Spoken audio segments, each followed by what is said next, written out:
All right, here's the deal, and don't tell anyone this.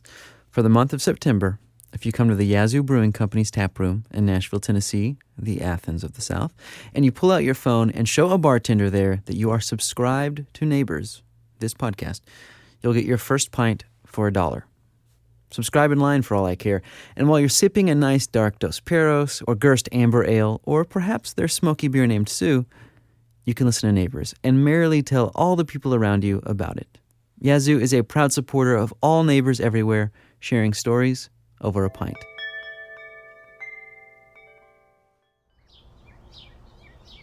I did check, and it is lot 61, that lot we were on, and I'm almost positive that it's right beside the baby grave that's there, the little baby. Can we walk up there? Can we show him where it is? We sure can. I'm at the Mount Hope Cemetery in Franklin, Tennessee. I'm with a guy named Trey. We're both being led by the cemetery's groundskeeper to a grave, one that Trey has thought a lot about. As for the groundskeeper, I've heard bits and pieces. The other gentleman that worked here that learned me the job out here was actually one of the firemen that was on the scene when it was all went down. we arrive in what seems like a typical burial plot. That's when the caretaker points to a bare patch of grass. I'm pretty sure that it's right here. You can see the sunk spot right here. And That sunk spot is the only way to know there's a grave there at all. There's no marker. And when someone's buried without a gravestone, it's usually not a happy story. This is not a happy story. How, when, where, why? Of the murder itself? Okay, let's see. This is Trey Holt. He's a therapist and an informal historian of sorts. His topic of choice, a murder that happened almost 70 years ago. It was December 11th, 1949. Was it raining? That's a good question. I checked. It was raining. In the small southern town of Franklin, Tennessee. An hour before midnight, a train pulled into the station. A woman got off, in her late 20s. She had short brown hair and was wearing a coat with a large fur collar. Under that was a dress tucked into khaki riding pants, the kind that are tight at the ankles but billowy from the hips to the knees. She got off the train and convinced a man at the station to buy her a black market half pint of whiskey. With her newfound comfort in hand, she walked through the rain to a boarding house. One that was known for bootlegging and, well, all sorts of other vices. There were loud noises coming from inside. This woman was walking like she knew exactly where she was going. Several hours went by, and the sun came up. Across the street, a kid showed up to Franklin High School. She was early and noticed what she thought was a football practice dummy that had been left out in the rain. But when she looked closer, she realized it was something else. It was the woman with short brown hair lying face down in the mud. She was right next to the school's incinerator. And she was dead.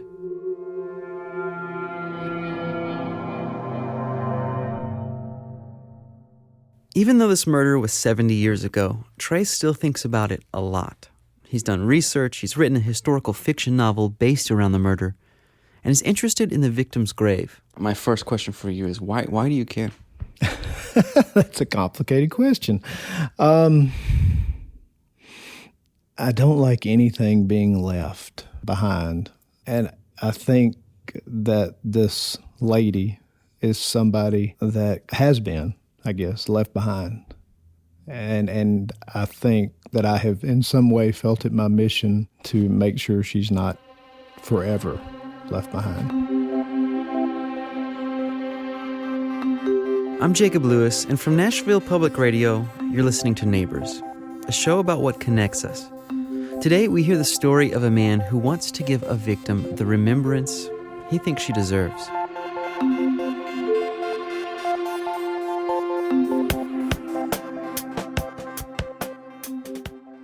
When I first heard the story of this murder, a friend of mine told me that I had to talk to Trey. I went to his office, and since he's a therapist, I sat on his big, comfy couch next to a box of tissues to learn more. I'm just going to test levels. What did you have for breakfast today? Coffee. Not a breakfast man. Nope. Trey has long white hair, black glasses, wears Chuck Taylors, and has an earring. He looks more like a hippie Santa Claus than a guy who would be obsessed with a murder. But it really stuck when he was first told the story. By my gym teacher in 7th grade. Wait, so as a 7th grader, gym teacher's telling all the kids about this terrible murder. And it was raining that day. And so we couldn't go outside. And so we were sitting, and he told us this story because I think he had been a teacher at Franklin High School at the time it happened. So sitting there in junior high, this story made its way into Trey's brain and stuck with him. And the thing that he connected with the most was the victim.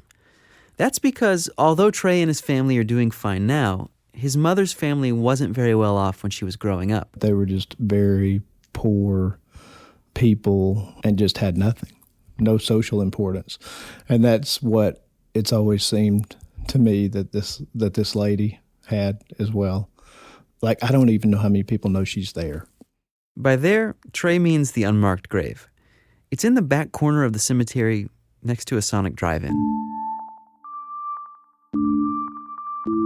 When police first found her lying by the high school, they flipped her over and discovered a few things. The most obvious, and brace yourselves, her head was nearly cut off. It was 4 deep cuts from ear to ear. Underneath her body was a copy of the Indianapolis Star newspaper. It was a couple months old. There was a partial drunk half pint of whiskey nearby, and in the pocket of her coat was a slip of paper. It had a name and address: Ike Beatty, 219 Russell Street. There was no city or state listed, which made it quite the mystery because there was no Russell Street in Franklin. No one by the name Ike Beatty either. It was a small town, so it was strange not to know who somebody was. And this is probably one of the most bizarre turns of the whole story, was to put her out at the funeral home, hoping that somebody would be able to identify who she was. More than 700 people showed up to see this woman. She had dark eyebrows, and one newspaper said her fingernails were nubby and grimy from work. And despite the very specific nature of her fingernails, no one had ever seen her before. Well, almost no one.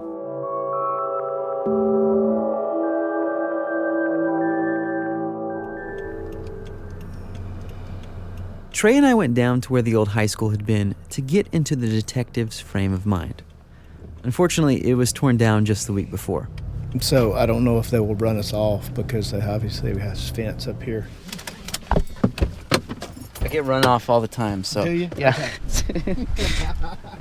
We walk over to where the victim's body was found. It's next to some piles of knocked over bricks. So the incinerator would have been somewhere just in this kind of vicinity. There's really not much to see, but here's where it gets interesting. Trey points across the street about a football field away. That's where the boarding house would have been. It was owned by a 60-year-old woman named Betty Burge. About a dozen people lived in her boarding house at any one time, and there were a few things that caused the police to go over there. First, it was close by. Why not ask them if they've heard anything? Second, police got reports of a, quote, wild drinking party there the night before. And third, the only other woman in town that had short brown hair and wore riding pants, like the victim had been wearing, was named Mary Ivy. She lived at the boarding house, so the police go over there to check on her. Found out it wasn't Mary Ivy.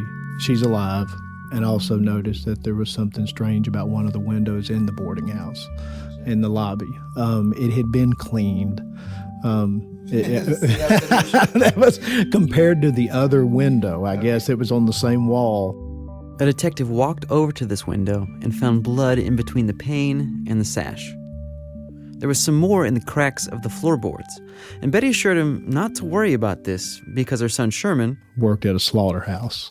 Oh, so it could have been animal blood. Could have been animal blood. The detective continued to search the house. In a cabinet, he found a bloody pair of overalls. He saw that both Sherman and Betty had blood under their fingernails. Here was their first potential lead.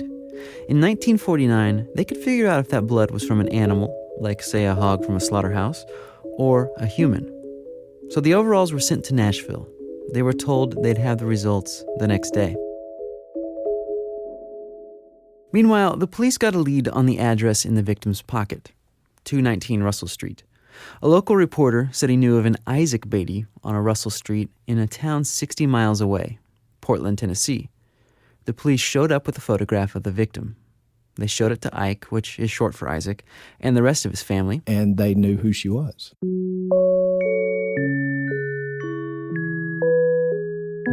Her name was Rosa Mary Dean. Rosa was pretty much alone in life. Her husband had died in a car crash. She had twins. They had both died. Her parents were long gone. She was basically homeless, drifting from place to place. She met the Beatties when they were both living in Indianapolis. They tried to help her, give her some money, a job, a place to stay, a coat with a large fur collar, and some riding pants.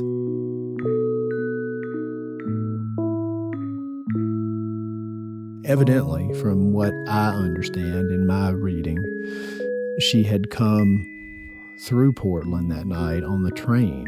That's because she wanted to see the Beatties. They had moved from Indianapolis to Portland. We don't know why she wanted to see them. What we do know is the Beatties weren't home. If they were, I might not be telling you this story right now. But they weren't. So Rosa Mary Dean rode the train on to Franklin.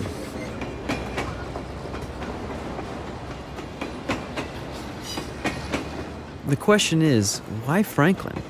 Well, this is where a crazy story gets even crazier.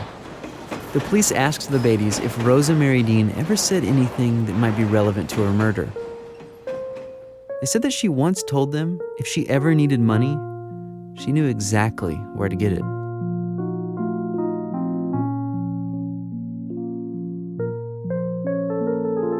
That's because going to that boarding house that night was not Rosa's first encounter with Betty Burge. Let's go back another 5 years. Guess where Rosa Mary Dean was staying in 1944? Franklin. In fact, in Betty's boarding house. Rosa found out that Betty was having an affair with a married man in town named John Golden. Now, all you need to know about this is John wanted his wife out of the picture, so he told Betty that he would give her $100 and marry her if she helped him kill his wife. Betty got $50 in advance. John lured his wife out to a secluded spot in the woods. Betty held the woman while John beat her to death with his cane. Betty pushed the body into the Harpeth River. But, and here's the kicker, on the other side was Rosa Mary Dean watching the whole thing.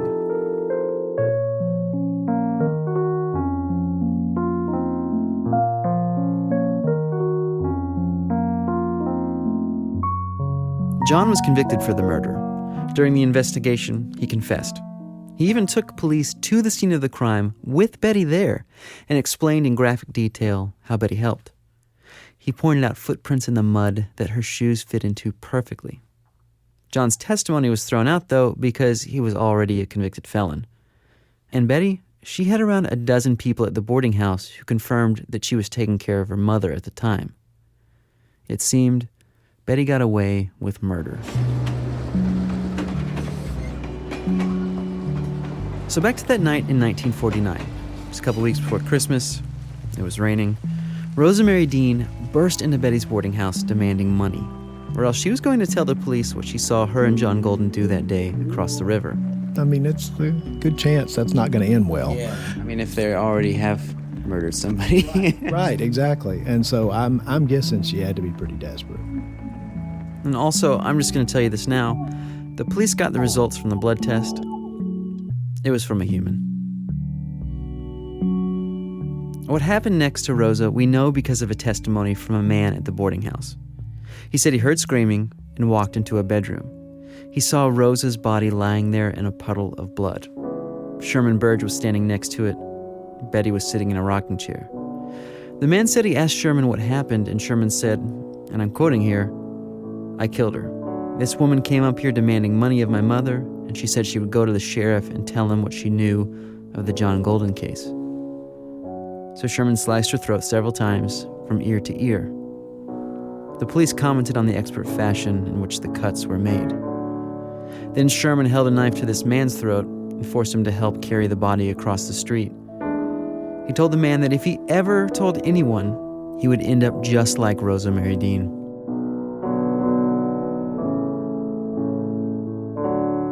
It was a short trial. According to one newspaper, almost 15,000 people showed up. Only about 1,000 could fit into the courtroom. Betty Burge was the first woman in Tennessee to be sentenced to the electric chair. Although she never had that sentence carried out. The governor later commuted it to 99 years. Sherman's too. and Betty died of natural causes in prison. But shortly after she was convicted, Betty was escorted to her jail cell. She passed by the chamber of John Golden, the man who she once had an affair with and whose wife she helped kill, and he's reported to have muttered, "She had it coming." Okay, so we're going to take a little break, but when we come back, we're going to learn a little more about the grave of Rosa Mary Dean.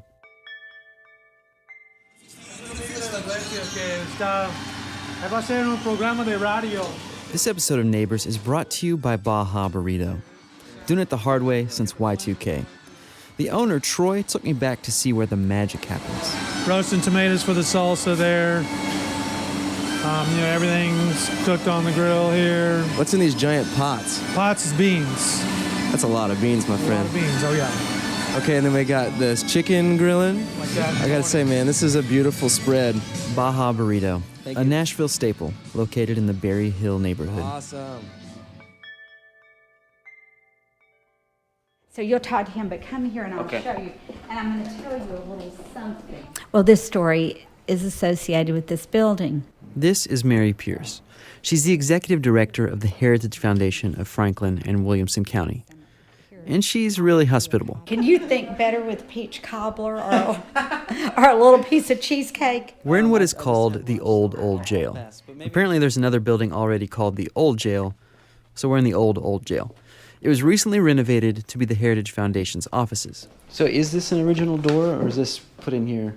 We did that. Okay, I gotcha. It also happens to be where the Burges were first held before they went to the state penitentiary. They had somebody come in here. There's an exhibit about the Burges next to a reproduction of a jail cell. And to me, it makes sense why. This is here for the same reason that there are ghost tours in southern mansions. It's exciting. It has a morbid draw. And this story is the perfect Southern Gothic tale. I mean, the Heritage Foundation had someone dress up and act like Betty Burge at one point. There's a little sandwich board with photos on it. Mary Pierce shows me one of several pictures of Betty. This is Betty Burge leaving the courthouse with Sheriff Ewing Frazier. He is escorting This her is next to a police drawing of Rosa Mary Dean. It's kind of hard to get a sense of her. Short brown hair, dark eyebrows. I don't know what else to tell you. But it's also hard to think that this nice sketch had to imagine what Rosa would look like without her wounds. But here's what I find the most interesting. In all of my research, and Trey's too, it's the only image of her that we've ever seen. Trey has wrestled with the fact that there are people that through circumstance, social standing, economics, whatever, they're viewed as if they don't matter as much as others. I guess what I've eventually concluded is that if she doesn't matter, none of us matter.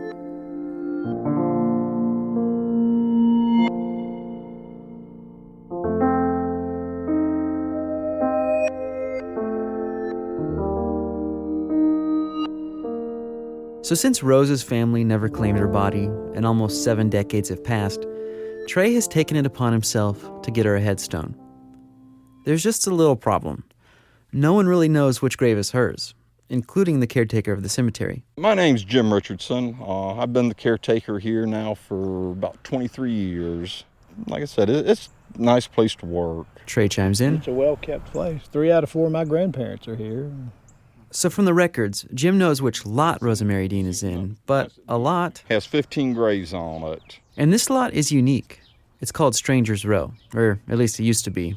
Now it's called Single Row. It was for transients or poor people who didn't have money to buy graves, and the cemetery would give them a grave. In Stranger's Row, there are several unmarked burial plots.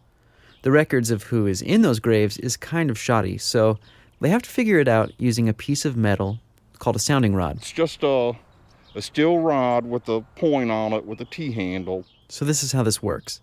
Jim goes to a sunk spot where he thinks a grave is and just sticks the rod into the ground. If there's no one buried there, the rod will go in the dirt a little bit and just kind of slow down as it gets deeper.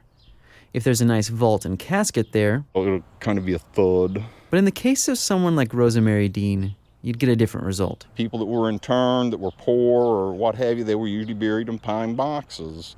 and they don't last. I mean, 15, 20 years, it's gone back to the earth. So the sounding rod would have some initial resistance, and then it would just fall through into the void that was left by the casket and the body. It's not the most glamorous of methods, but it gets the job done. Trey says Jim deduced that Rosa Mary Dean's grave is in one of two spots. Here or here. I mean, we're within 3 foot of her. Yeah, right. And we're gonna assume we're gonna say here. I think because that's what you believe, and I believe you know more about it than anybody else. So. I think all of this points to another question. Why do some people get remembered and others don't? There are people all the time that die, and because they don't have a lot of money or social status, they're forgotten. And even though all these years Rosa Mary Dean hasn't been commemorated with the headstone, she ended up in the exact same place as the people that took her life. Literally. In Mount Hope Cemetery, along with Rosa Mary Dean, you will find the graves of Betty Burge, Sherman Burge, her son, and even John Golden, who Betty had an affair with.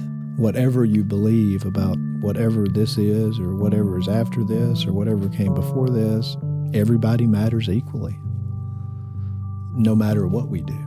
And I think it's so easy in our culture to shape our importance either by how much money we make or how big our house is or, if we drive a Cadillac Escalade or whatever. I guess my foundational belief is we're all of equal importance. Yeah, even the people who do really bad stuff. None of us are free of having those parts too. So Trey ordered a marker. Jim has to pour a foundation for it, and soon after the publishing of this episode, everyone will have a place to remember Rosa Mary Dean.